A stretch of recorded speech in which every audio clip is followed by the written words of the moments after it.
حاضرین، آج کا موضوع ہے کہ کیا پاکستان کے وزیر اعظم عمران خان صاحب، جنہوں نے 2-3 دفعہ کہا ہے اور ابھی حال ہی میں کہا مظفر آباد میں،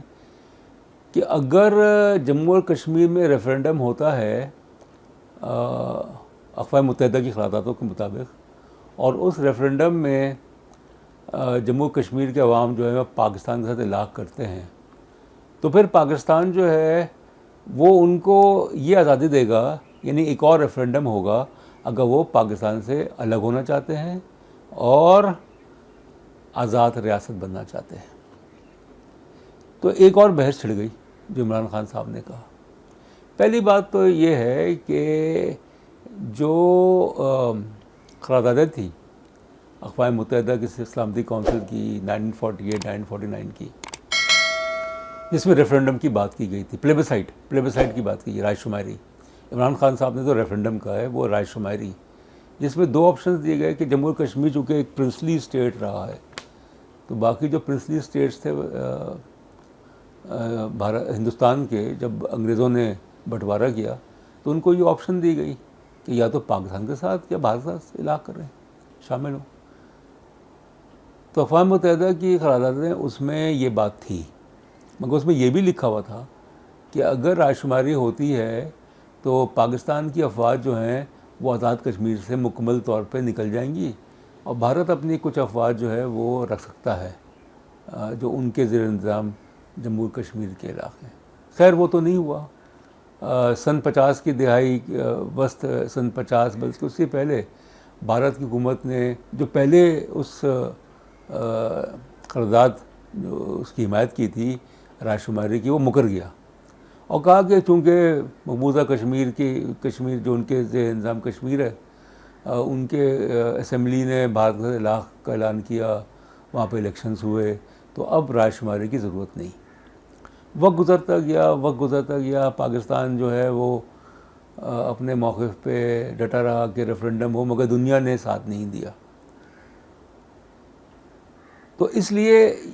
یہ چیز جو ہے، یہ کہتے ہیں کہ اب یہ چیپٹر کلوز ہو گیا پلیبسائٹ کا، بھارت نہیں کرے گا، نہ بھارت نے پہلے کہا نہ اب کرے گا۔ تو کیسے عمران خان صاحب کہہ سکتے ہیں کہ اگر ریفرینڈم ہوتا ہے یا اگر پلیبسائٹ ہوتا ہے جموں و کشمیر میں، اور اس کے نتیجے میں وہاں کے عوام جو ہیں وہ پاکستان کے ساتھ الحاق کرتے ہیں، تو پاکستان جو ہے ان کو یہ آزادی دے گا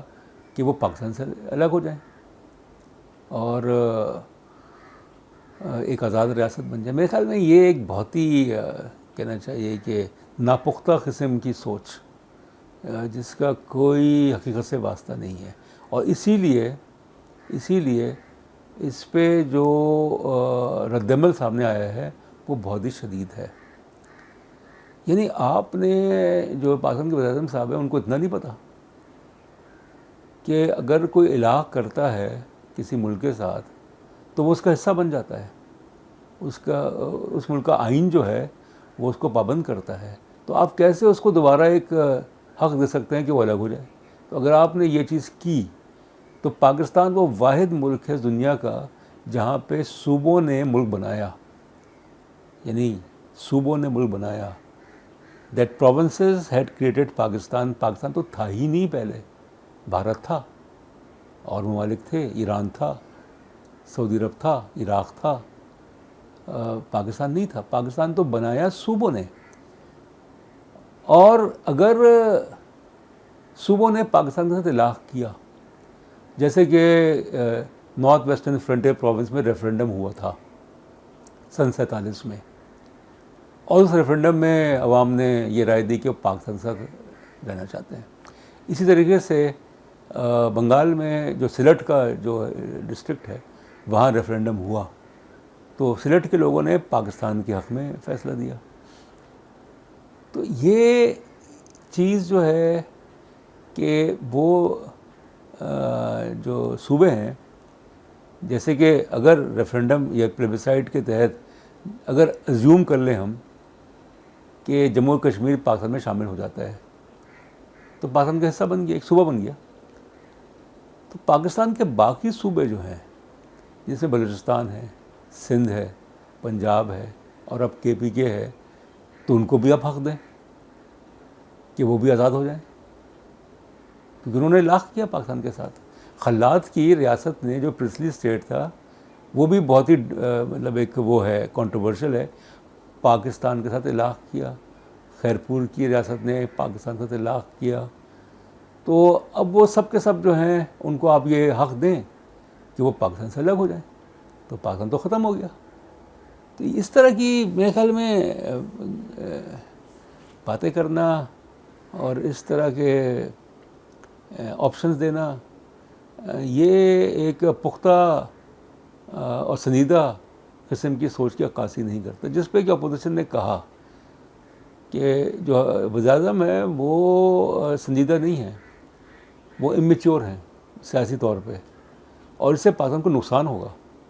کیونکہ اگر آپ نے یہ بات کہہ بھی دی اور یہ اگر ہوتا بھی نہیں ہے، جو کہ نہیں ہوگا، ظاہر ہے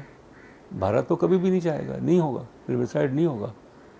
جب تک کہ بھارت بہت ہی کمزور ہو جائے، تو ٹکڑے ٹکڑے ہو جائے، پھر شاید پاسبل ہو۔ مگر جب آپ یہ بات کہہ رہے ہیں کہ ایک صوبہ جو پاکستان کا حصہ بنتا ہے اس کو ہم یہ حق دیں گے کہ وہ پاکستان سے الگ ہو جائے، آزاد ہو جائے، تو آپ یہ حق جو ہے وہ پنجاب کو بھی دیں، سندھ کو بھی دیں، بلوچستان کو بھی دیں، اور خیبر پختونخوا کو بھی دیں، اور پھر گلگت بلتستان جو کہ پاکستان کا ایک طرح سے صوبہ نہیں ہے مگر پاکستان کے زیر اثر ہے، آزاد گلگت بلتستان، وہ بھی ان کو بھی حق دیں، سب کو آپ حق دیں پھر۔ تو یہ ریفرینڈم کی بات کرنا، یہ اس طرح کے مطلب متنازع قسم کی گفتگو کرنا جس حقیقت سے دور سے واسطہ نہیں ہے، اس سے پاکستان کی جو پوزیشن ہے وہ اور کمزور ہوگی۔ کیونکہ دنیا کیا ہے کہ دیکھیں جناب، مذاق اڑائے گی دنیا کہ دیکھیں جناب یہ یہاں کے حکمران اس طرح کی باتیں کرتے ہیں کہ اگر جموں اور کشمیر میں ریفرینڈم ہوتا ہے، پہلی بات تو ریفرینڈم نہیں، وہ پلیبیسائڈ کا تھا، اگر ہو بھی گیا، وہ پاکستان کے ساتھ مل بھی گئے، اس کے بعد ہم ان کو حق دیں گے کہ وہ جناب اگر چاہیں تو آزادی حاصل کر لیں، پاکستان سے الگ بن جائے، تو آپ یہی حق جو ہے یہ پاکستان کے باقی صوبوں کو دیں، کیونکہ صوبوں نے پاکستان بنایا، پاکستان نہیں تھا، پاکستان نے صوبوں کو نہیں بنایا۔ جیسے بھارت تو پہلے سے تھا، اس میں صوبے تھے۔ بھارت میں 1947 میں آزادی کے وقت 14 صوبے تھے، اسٹیٹ جس کو کہتے ہیں، ابھی 30 ہیں۔ تو بھارت نے صوبوں کو بنایا، بھارت نے نئے صوبے بنائے، ہم نے تو کچھ بھی نہیں کیا، ہم نے تو کوئی نئے صوبے نہیں بنائے۔ تو وہ صوبے اپنا حق رکھتے ہیں، اگر آپ وہ حق جموں و کشمیر کے لوگوں کو دیتے ہیں تو یہی حق جو ہے وہ پنجاب، سندھ، بلوچستان اور KPK کے خیبر پختونخوا، گلگت بلتستان تمام کو دیں کہ وہ پاکستان کے ساتھ رہنا چاہتے ہیں نہیں رہنا چاہتے، پھر دیکھتے ہیں کہ کیا صورتحال بنتی ہے۔ بہت شکریہ۔